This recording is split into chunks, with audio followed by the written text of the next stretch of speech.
கோலிவுட்டின் box office கிங்காக திகழ்ந்து வருபவர் தளபதி விஜய். இவர் நடிக்கும் படங்கள் சுமாராக இருந்தாலும் சரி, சூப்பராக இருந்தாலும் சரி, அது நிச்சயம் பாக்ஸ் ஆபீஸில் வசூலை வாரி குவித்துவிடும். அந்த அளவுக்கு தயாரிப்பாளர்களின் தங்க மகனாக இருக்கிறார் தளபதி.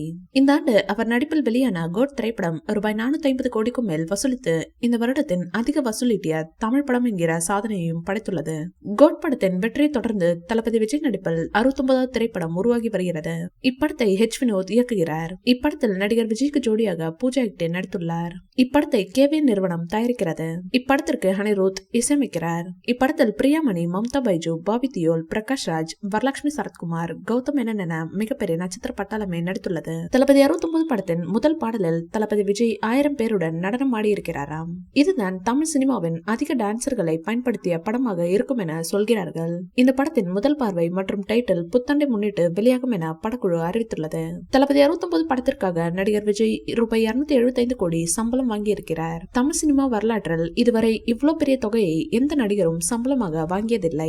தளபதி 69 படம் தான் நடிகர் விஜயின் கடைசி படம் என்பதால் இதற்கு ரசிகர்கள் மத்தியில் மிகப்பெரிய அளவில் எதிர்பார்ப்பு உள்ளது.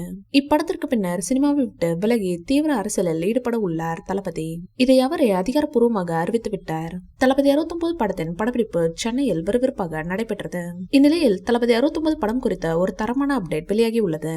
அதன்படி தளபதி 69 படத்தின் ஃபர்ஸ்ட் லுக் போஸ்டரை படக்குழு ரிலீஸ் செய்ய திட்டமிட்டுள்ளதாம். அதன்படி ஜனவரி 1ஆம் தேதி புத்தாண்டன்று தளபதி 69 படத்தின் ஃபர்ஸ்ட் லுக் வெளியாகும் என எதிர்பார்க்கப்படுகிறது. அந்த ஃபர்ஸ்ட் லுக் போஸ்டருடன் படத்தின் தலைப்பும் வெளிவர வாய்ப்புள்ளது. இந்த வீடியோ பிடிச்சிருந்தா லைக் பண்ணுங்க, ஷேர் பண்ணுங்க. மேலும் விஜய் சார் பற்றிய தகவல்களுக்கு எங்க சேனலை சப்ஸ்கிரைப் பண்ணுங்க.